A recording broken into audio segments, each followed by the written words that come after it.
Caros alunos da semiologia, como não foi possível fornecer o feedback em relação à estação da história da doença atual, né, que foi a primeira estação do OSCE aplicado na última sexta, e o feedback é essencial, né, para completar a vivência, né, deste tipo de ferramenta de avaliação, que é o OSCE. Então, eu resolvi fazer este vídeo para fornecer esta devolutiva, né? Os meus colegas fizeram a devolutiva, esse feedback, após a aplicação do OSCE, mas eu não pude permanecer naquele momento, então vou fazer agora através desse vídeo. Vocês viram que o OSCE é uma forma de avaliação e também de prática, né, de habilidades. No caso da semiologia, o OSCE é aplicado para avaliar habilidades clínicas como a coleta da anamnese em todos os seus aspectos e também para a realização do exame físico por meio da semiotécnica correta. É um tipo de avaliação com a qual ainda não estamos familiarizados na nossa disciplina, mas alguns colegas já têm experiência em outras instituições, né, com a aplicação desta avaliação na semiologia, e outros de nós temos já a vivência de aplicação do OSCE, mas na clínica médica, no rodízio de clínica médica do internato. Outros não tinham ainda uma experiência e, por isso, estamos agora preocupados em avaliar a eficácia desse tipo de prática e também de avaliação. Seria muito importante que tivéssemos a opinião de vocês, né? Seria também um feedback que vocês dariam para que nós pudéssemos fazer ajustes a partir do olhar de vocês em relação a essa experiência. Eu acho que foi a primeira para vocês, né? Então, esperamos que vocês deem sua opinião, né? Que seja por e-mail, que seja pelo próprio aplicativo WhatsApp, por telefone, por mensagem. Então, a gente espera que vocês possam nos dar este feedback também.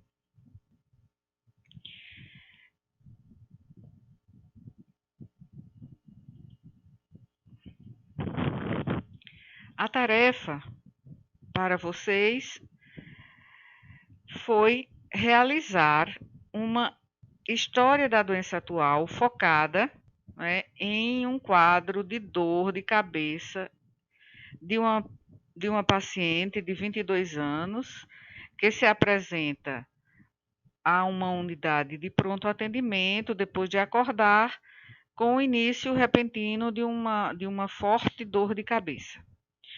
Então, esse aqui foi o enunciado para vocês, né, e com o tempo de 5 minutos para que a tarefa fosse realizada. Os nossos objetivos de aprendizagem foram aferir, né, a capacidade de vocês em obter uma história da doença atual focada, mais completa, da queixa de dor de cabeça da paciente. E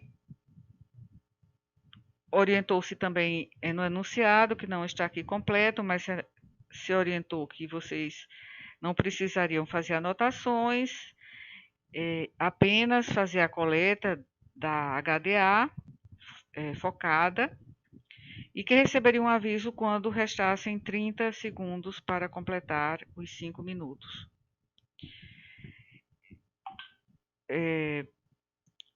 Vocês também não tiveram nenhum tipo de indicação, não é? fora estas do enunciado, para realizar essa tarefa, né?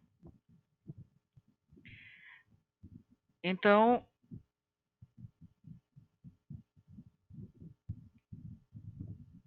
seguindo,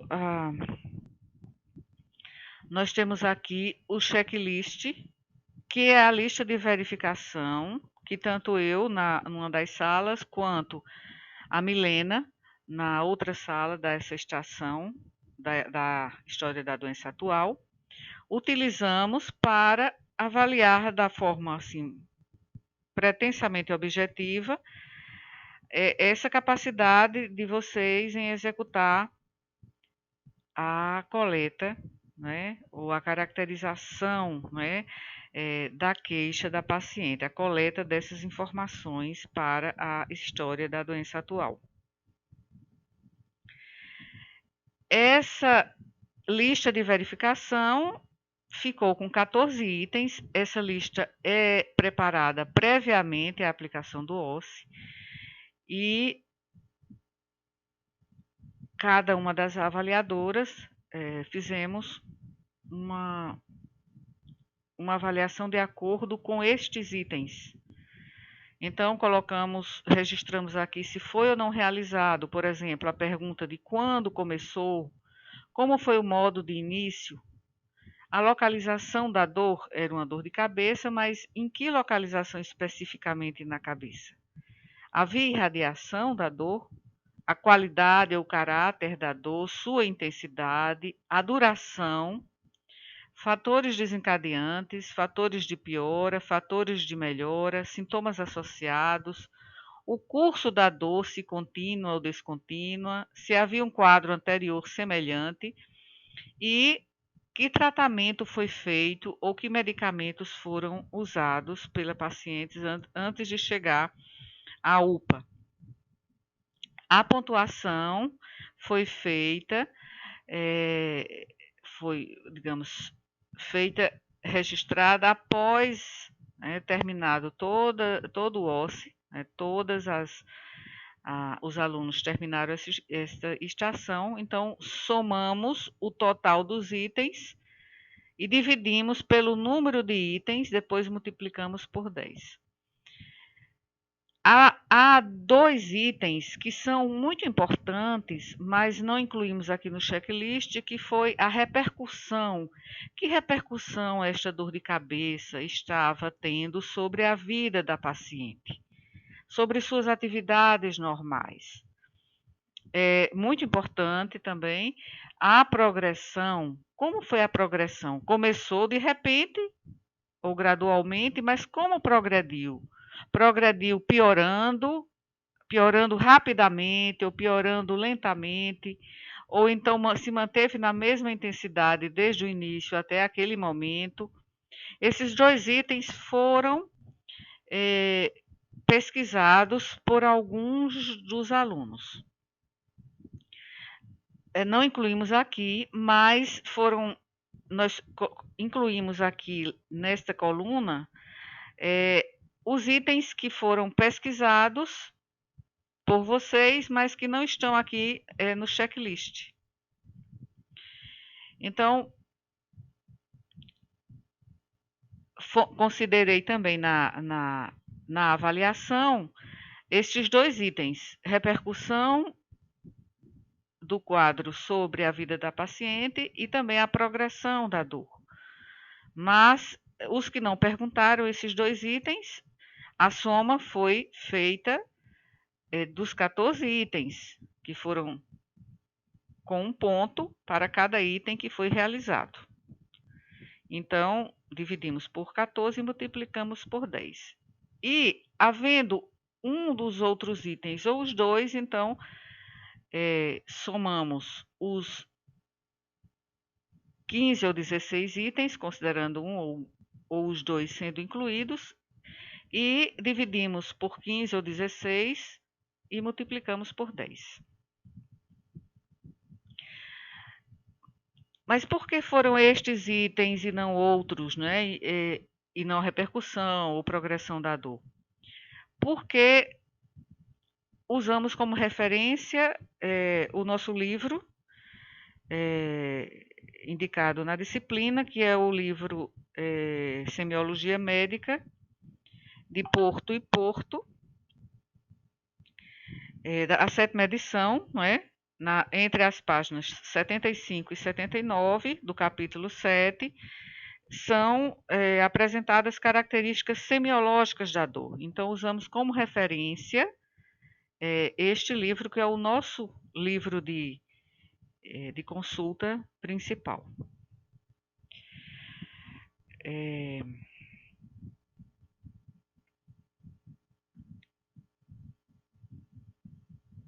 Bem, aqui estão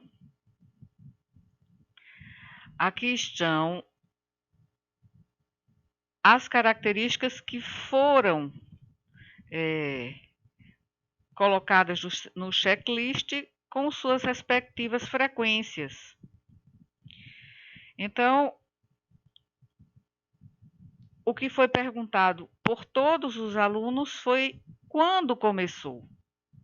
Quando começou a dor, né? Então, os 42 avaliados, 100%, perguntaram à paciente simulada quando começou a dor. Então, a duração foi perguntada por 36, ou seja, 85,7% de vocês. Então, essa duração é muito importante e percebemos que alguns alunos ficaram um pouco confusos, porque essa foi uma lacuna, né, do nosso enunciado, que não disse que horas eram. Que horas era aquele cenário, acontecia em que horário? Por quê? Porque a queixa da paciente era uma dor que começou quando ela acordou. Ela estava dormindo e acordou com essa forte dor de cabeça. Mas que horas eram? Que horário era aquele em que a paciente estava sendo atendida, não é? Então, o início do quadro foi quando ela acordou, e ela despertou há 8 horas. Então, tem uma duração de 8 horas. Então, é a pergunta, não é, que a maioria dos alunos, quer dizer, a maioria, 85,7% dos alunos fez, que é desde quando, não é, ou há quanto tempo você está tendo esta dor de cabeça. E é muito importante porque esta informação nos informará sobre o início e a duração também da dor de cabeça. E é útil saber essa informação porque de forma imediata, porque a maior frequência ou gravidade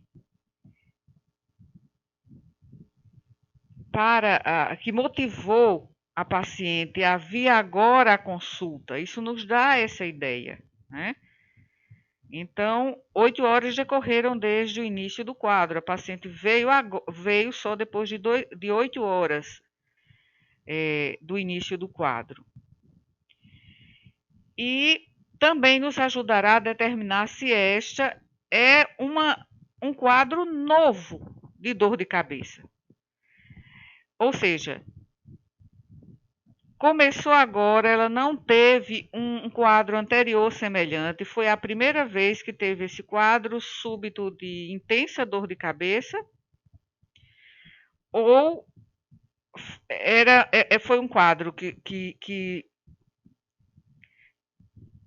já existia, não é? Já aconteceu outras vezes em outras crises, e esta é uma nova crise. Então, às vezes, a gente é surpreendida por pacientes que, no meio da história, dizem: Ah, eu sempre tive essa dor de cabeça, que para mim é quase normal, né? Desde a infância que eu tenho essa dor, né? Então, isso pode significar uma enxaqueca leve anterior que já existe, que agora teve uma crise mais intensa. Agora, novas dores de cabeça devem ser sempre encaradas com mais preocupação. Quanto maior o tempo em que a dor de cabeça está presente, maior a probabilidade desta manifestação ser uma dor de cabeça primária, ou seja, uma enxaqueca, uma dor de cabeça tensional.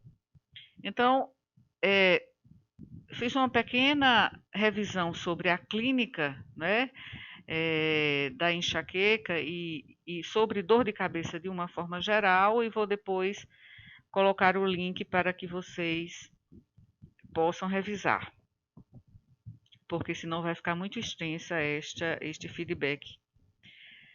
Então, se há uma dor de cabeça de início agudo, intensa, não é muito intensa, como é o caso da paciente, a primeira, né, vez que acontece, então pode ser que seja uma cefaleia de uma etiologia mais grave, né? Uma cefaleia secundária, que pode ser até uma hemorragia subaracnoide, uma dissecção vascular, uma trombose venosa cerebral, um quadro de vasoconstricção cerebral reversível, uma crise hipertensiva aguda, né? Uma causa secundária. Então, essas características são muito importantes.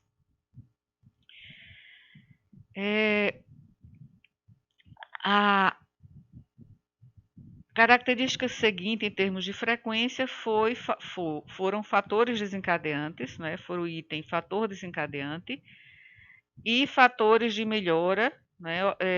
Perguntados por 35 alunos, 83,3%. Depois, localização, a localização na cabeça, onde era. Essa localização foi perguntada por 32 alunos, 76,2%.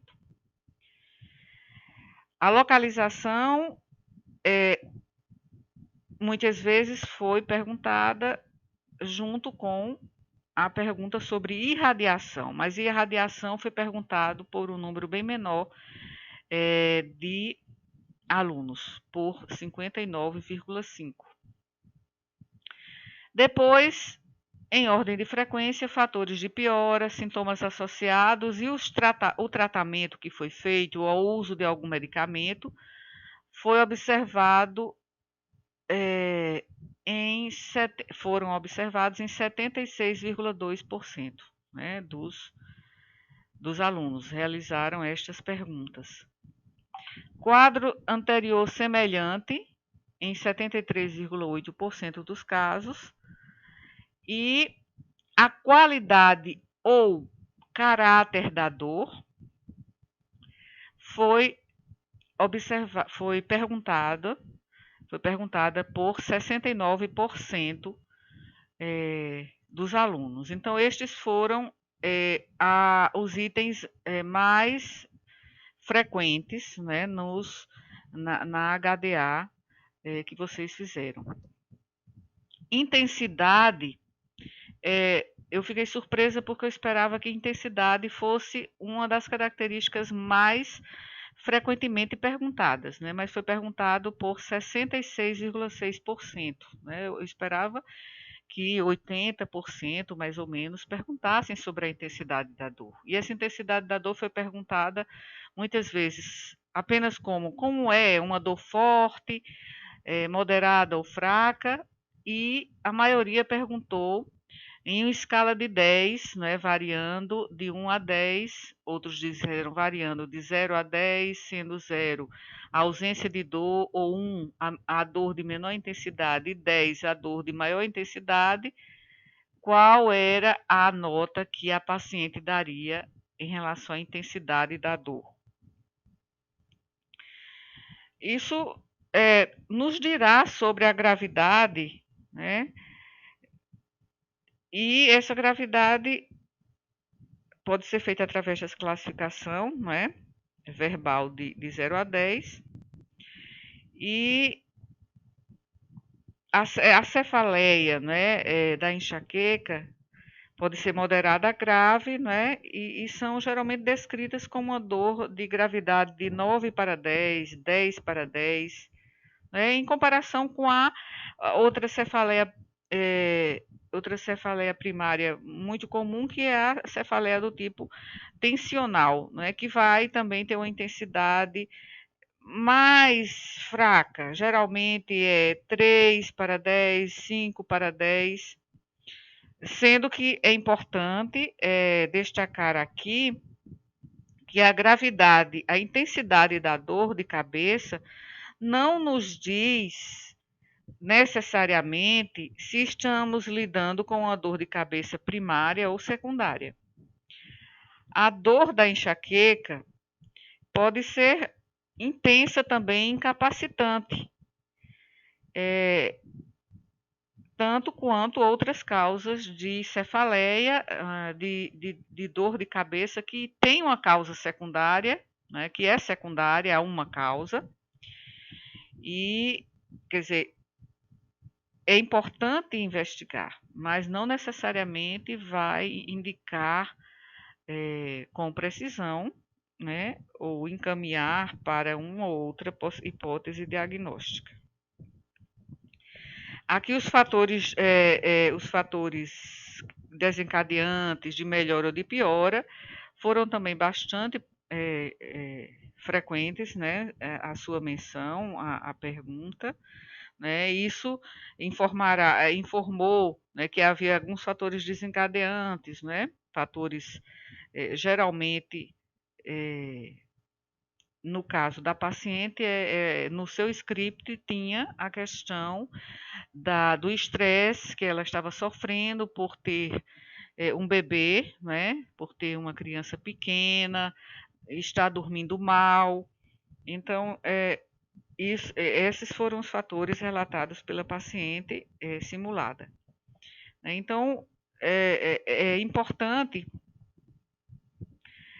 porque como um distúrbio comum, como a enxaqueca, ele é influenciado, né, por muitos fatores desencadeantes e que variam entre regiões, culturas, então é essencial estar ciente disso ao fazer, ao colher a HDA. Então, perguntar, como os alunos perguntaram, muitos perguntaram, depois eu tenho essa frequência também no slide seguinte, se existia alguma relação com o ciclo menstrual, né, que sugerisse a possibilidade de enxaqueca também, ou um vínculo sazonal sugestivo de dor de cabeça de um tipo especial de enxaquecas, que é chamado de dor de cabeça em cluster, né, ou se o movimento ou a atividade piorava a dor de cabeça. Então, muitos alunos perguntaram sobre isso. Os fatores de alívio também são muito importantes, né? Então, aumento ou redução da dor com a posição deitada, né, uma piora postural, deve sugerir uma alteração na dinâmica, né, do líquor, por exemplo. E os sintomas associados. Quais são os sintomas que acompanhavam a dor? Então, muitos perguntaram, né?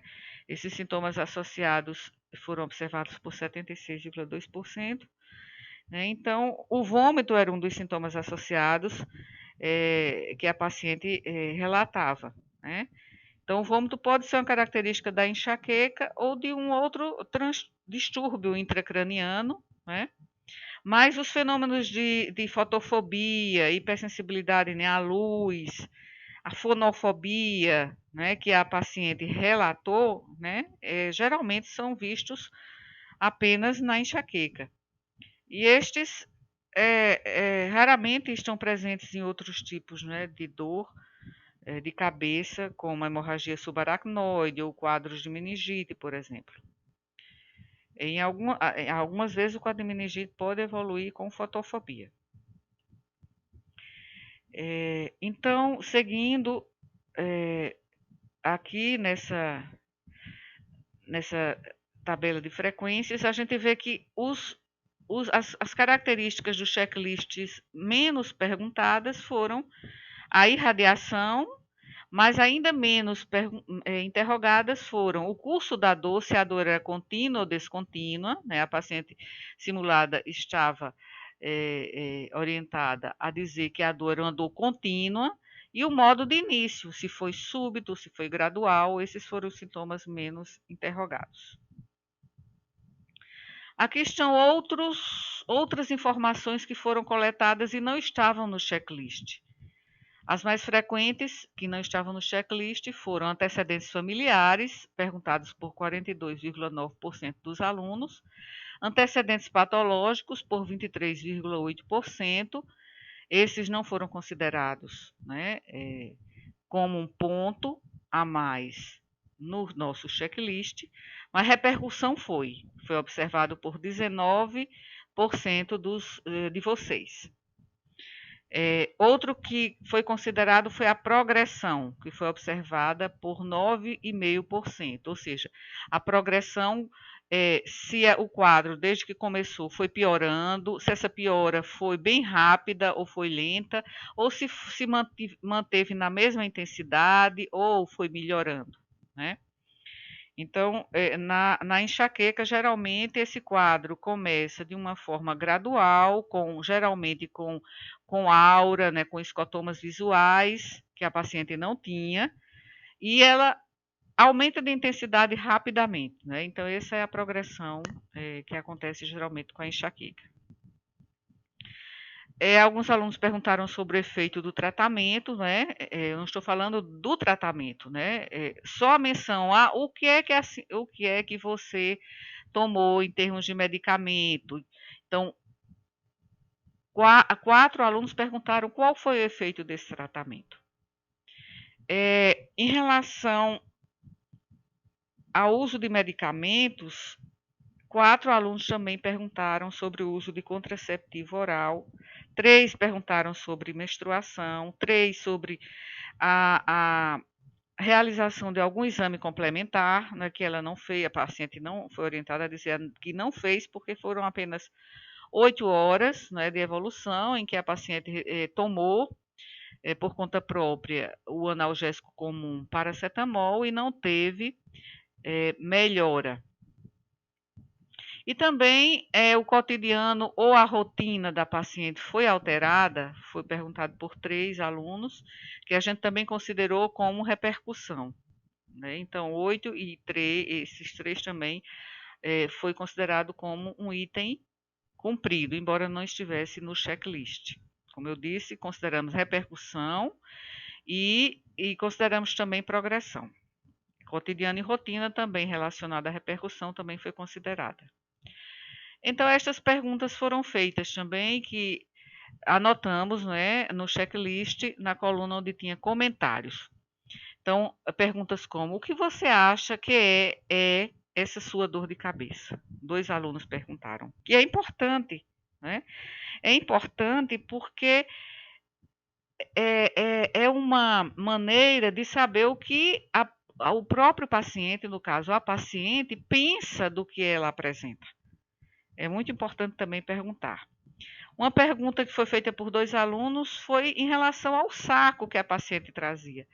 Por que este saco? É para vomitar? Porque a paciente, ela estava o tempo todo mostrando o saco o saco plástico e manifestando aquela expressão de que estava prestes a vomitar. E quando ela é perguntada sobre isso, ela respondia que sim, e que vomitou uma vez, né, no trajeto de casa para a UPA. A pergunta sobre o uso de óculos também foi feita, se tinha ajuda do marido, se estava com problemas de relacionamento, qual a dose de paracetamol. A dose foi perguntada por 2 alunos.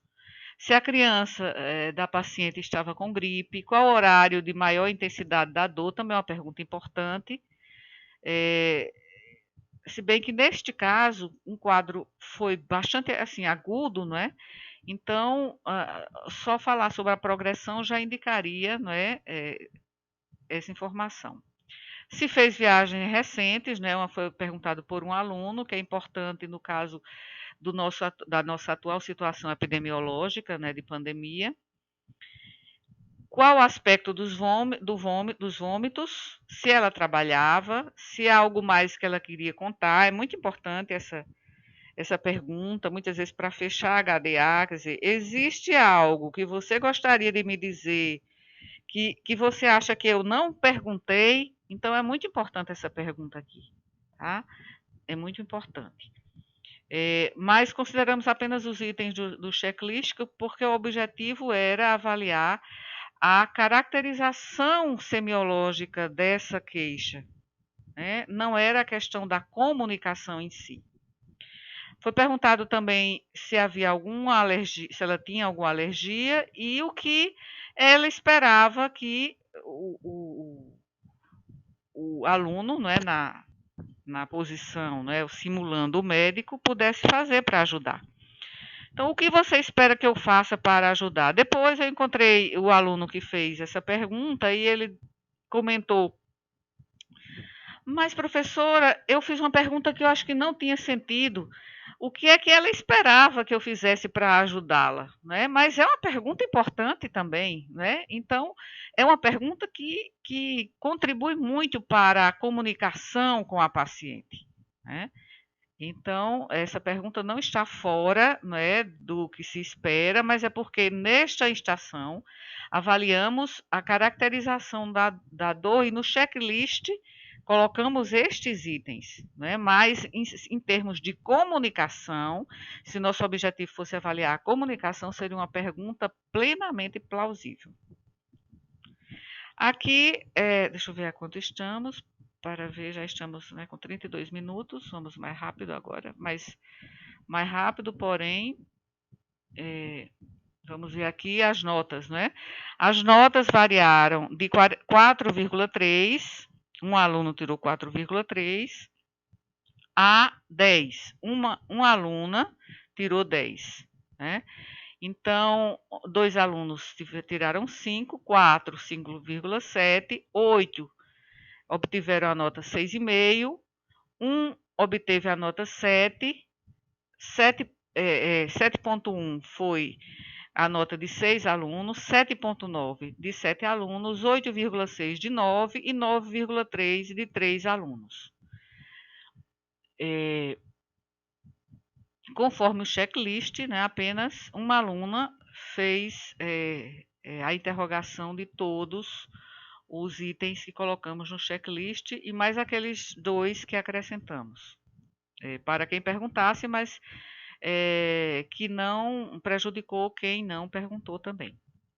Então, a nota mínima foi 4,3, a máxima 10, a média da turma dos 42 foi 7,4, né, uma média que está satisfatória, não é? A mediana de 7,1 e o desvio padrão de 1,3. Quer dizer, não houve uma variabilidade muito grande entre as notas. Esse 1,3 acontece por conta, né, do valor mínimo e do valor máximo estarem bastante ter uma amplitude tão grande, né, entre o valor mínimo e o valor máximo. Como eu disse a vocês, algumas daquelas perguntas são importantes. Deixa eu ver, tenho que ir mais rápido. Algumas daquelas perguntas são importantes em termos de comunicação, de interação com o paciente, como aquela pergunta que fez o aluno sobre o que a paciente achava que a paciente achava que ele poderia fazer para ajudá-la, ou então o que é que a paciente gostaria de dizer, acrescentar além do que o aluno ou a aluna perguntou. Então, faz parte da comunicação, não é, das habilidades interpessoais e da interação com o paciente, mas não foi esse o nosso objetivo, né? Porque se tivesse sido esse o nosso objetivo, nós iríamos colocar no checklist esses aspectos aqui, estes itens. O estudante bateu a porta da sala antes de entrar, o estudante se apresentou e identificou o seu papel, O estudante usou corretamente o nome da paciente? O estudante fez perguntas abertas? Ou fez perguntas que induziam a resposta? O estudante ouviu atentamente, sem interromper a paciente? O estudante mostrou interesse na paciente como pessoa, ou seja, pareceu cuidadoso, respeitoso? O estudante demonstrou capacidade de apoiar as emoções da paciente, ou seja, ofereceu palavras de apoio, solicitou esclarecimentos. O estudante discutiu impressões iniciais de diagnóstico com a paciente. Explicou o plano terapêutico. Aí aqui nesse caso, esse explicou o plano terapêutico, não, eu coloquei aqui, mas na verdade é para outros tipos de OSCE de alunos que já estão em outras disciplinas mais adiantadas, né? Explicar, mas é explicar alguma dúvida que a paciente tenha. O estudante usou termos não médicos ou termos acessíveis que a paciente entendeu uma linguagem mais acessível, né? O estudante avaliou a concordância da paciente com as próprias etapas do diagnóstico, ou seja, se fosse o caso de fazer o exame físico. Eu só estou colocando aqui como exemplos de que se nosso objetivo instrucional fosse esse, né? Então, por isso que não incluímos aqueles aspectos que são importantes também, mas depende do nosso objetivo de aprendizagem. No caso, não era a comunicação nem a interação em termos de habilidades interpessoais. Esse OSCE, ele apresentou um cenário diverso do que vocês estão acostumados. Esse cenário era um cenário de uma situação de pronto atendimento, né, de urgência, e diferente do cenário ao qual vocês estão acostumados, que é o cenário, né, da anamnese e do exame físico sendo feitos de pacientes internados, né? É aquele paciente que está ali internado e tem todo o tempo, né, que for necessário. Muitas vezes você faz a HDA de forma mais detida, com mais tranquilidade, enquanto que aquela situação de 5 minutos, aquela situação é uma situação de um cenário diverso, de um cenário de urgência, né? Então, essa também foi uma situação diferente da qual vocês estão acostumados, né, a acolher a anamnese na nossa disciplina. Tivemos limitações que observamos, né? Então, por exemplo, uma limitação que eu observei pessoalmente foi a falta de um esclarecimento prévio, né, de vocês sobre os procedimentos. O que esperar do OSCE? O que é que tinha que ser feito? Como eram as estações, né? Então, isso é algo que vamos corrigir no próximo OSCE, na próxima turma, né? Um esclarecimento, olha, o OSCE será assim, você vai proceder dessa forma, as estações são planejadas dessa maneira, né? Então isso teria ajudado. A falta de um feedback individual, no caso individual aqui, no caso da minha estação, né? Da nossa estação, da minha e de Milena, que está sendo esse feedback aqui. Não é um feedback individual porque não houve tempo para fazer porque não podíamos, durante a coleta da HDA, interferir, né? Fazer o feedback. Tínhamos que deixar os 5 minutos e naqueles 5 minutos o aluno tinha que lembrar ou pensar no que perguntar, né? Então, o feedback individual faltou também. Estou fazendo aqui um feedback, assim, bem, digamos, em conjunto, né? De